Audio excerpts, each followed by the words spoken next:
Welcome, this is Bala. I'm joining this video from Pondicherry, Oromel, India. Hello, I'm Marina. I'm joining this video from Poland, but I'm from Canada. And thanks for joining today. Yeah. So me and Marina was discussing about doing some collaborative work to bring the passion that we have for yoga and other related things, and we came up with the idea that it is nice that we could make a video about the Bhagavad Gita, or simply the Gita. So she was suggesting this, and that's how this series of videos has come out. So yeah, and especially the Gita, why it's always so relevant to our life, because I mean we're constantly coming against our mind, and maybe coming to that sense of connection or something else that's important to us. And especially now when so many of us are really on the same boat in the world, the Gita is this amazing source to the story that is showing us like really what it is to come up against our mind, and it's that story of that journey that we all relate with. So we're going to explore that. That's a short way of putting it.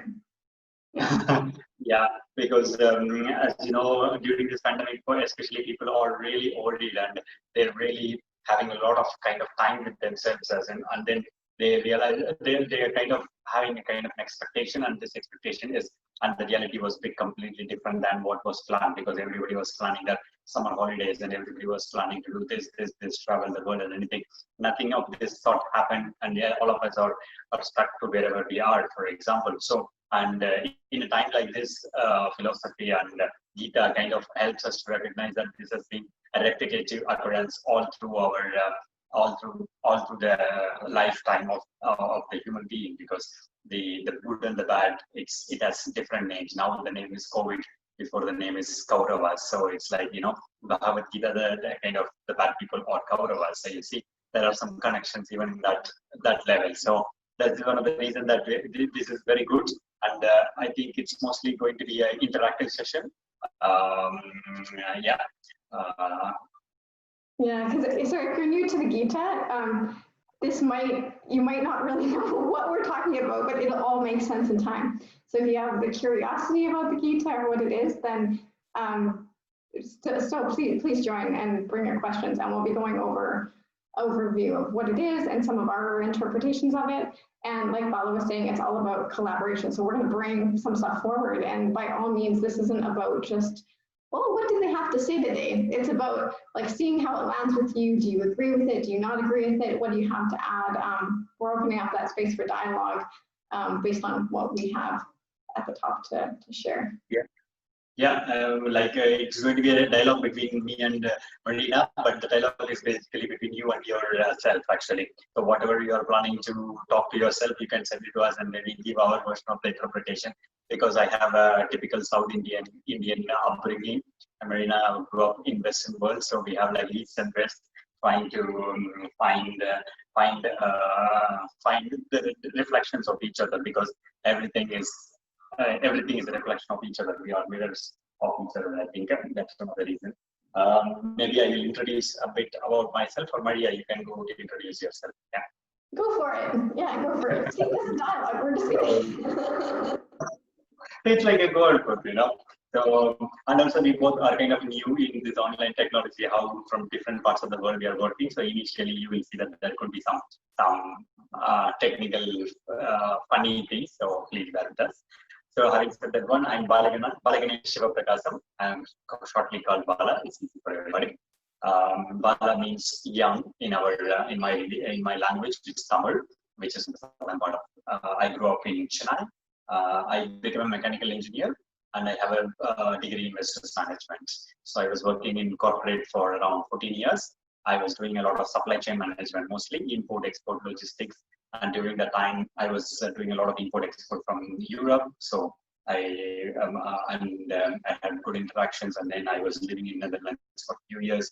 My ex was Spanish.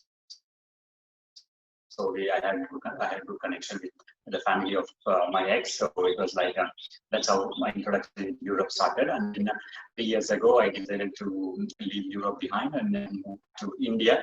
I moved to Oroville.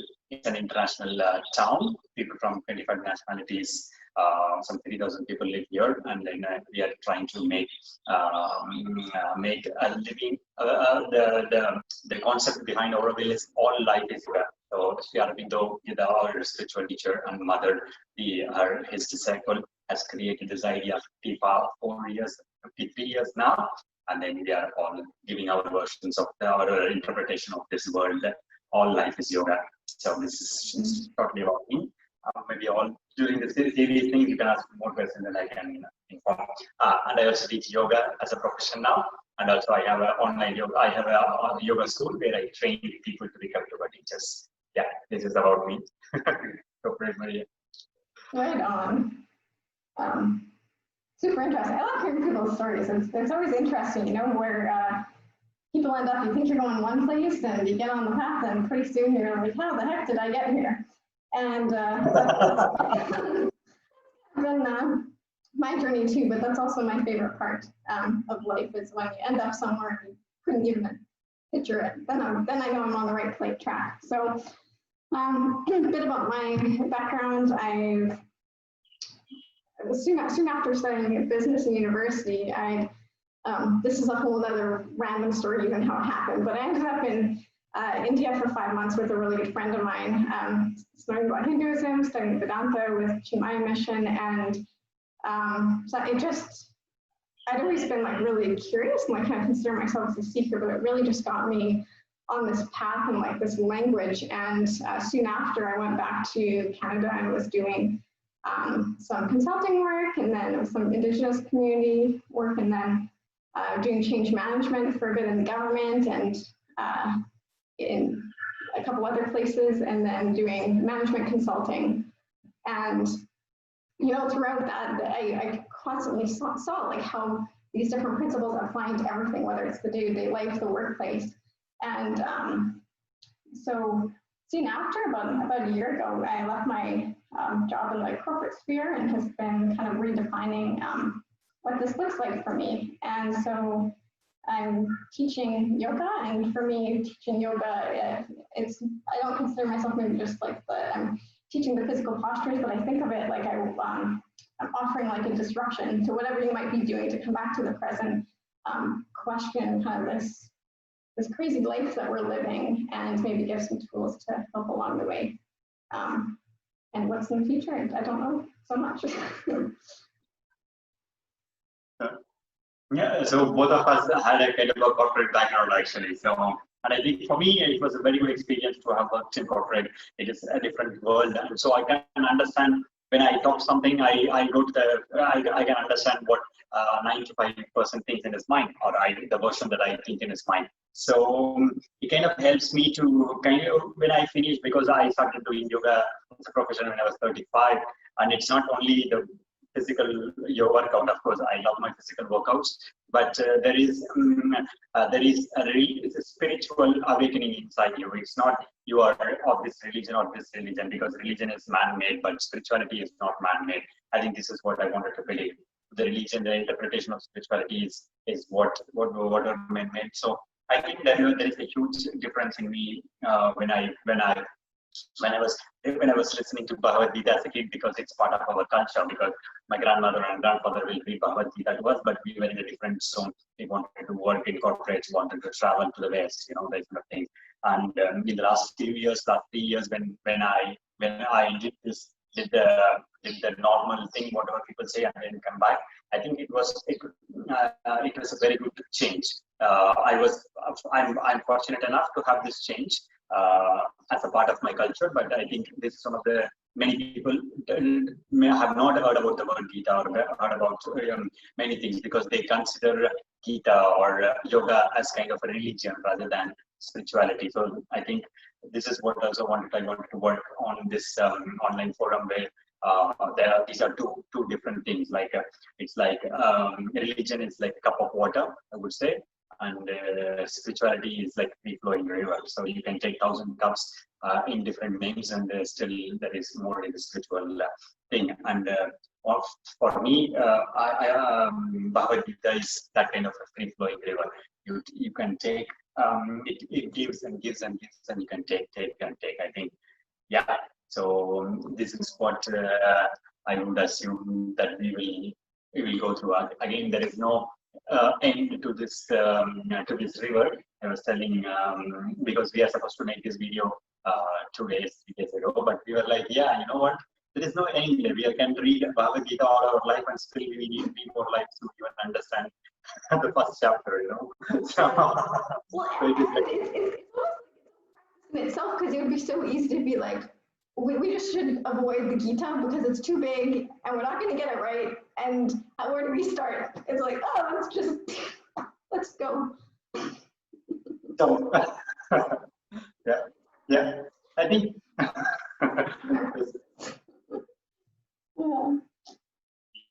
Yeah. So, this is a very interactive session. So please comment to us, send us messages, and ask questions. There is no such question called wrong question or right question. So anything, there is an answer, and maybe if both of us, we will try to interpret the question or answer the question in our own ways, but we will also refer, because we have some wonderful books with us.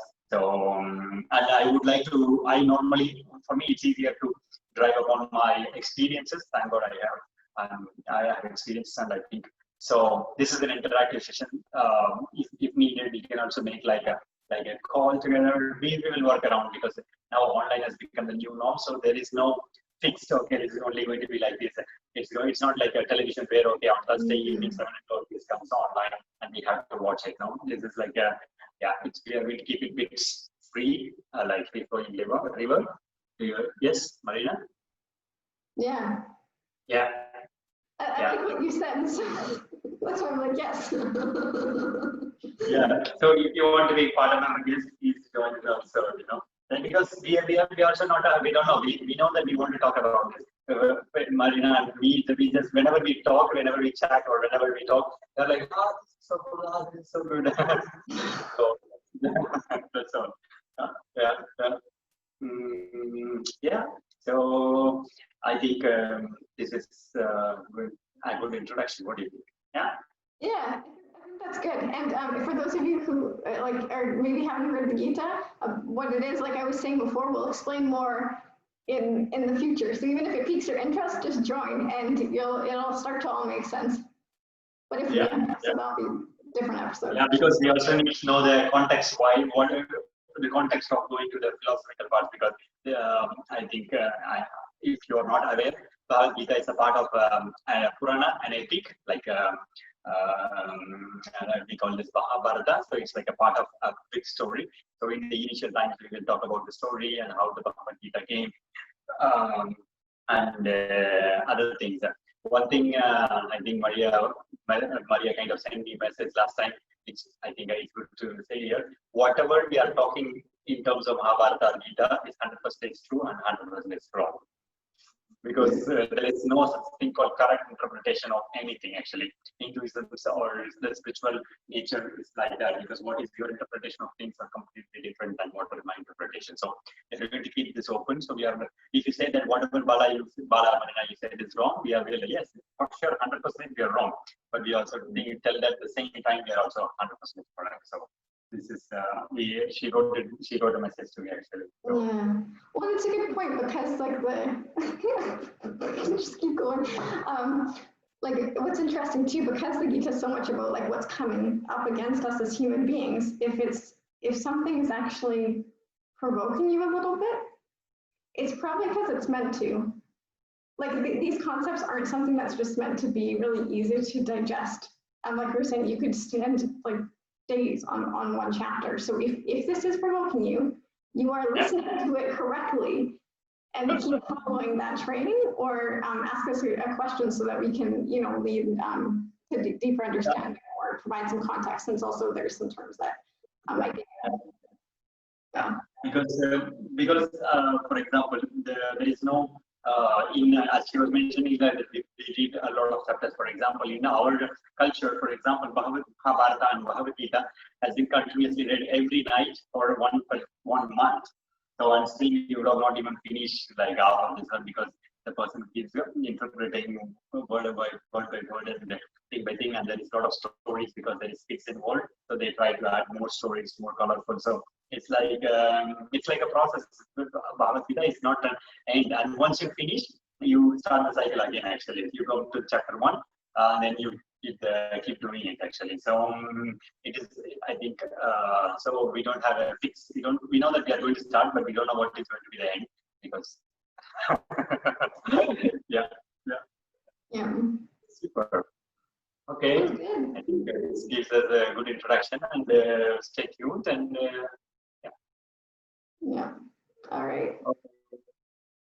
Thank you from India and from Poland at the moment. Yeah. From India and Poland.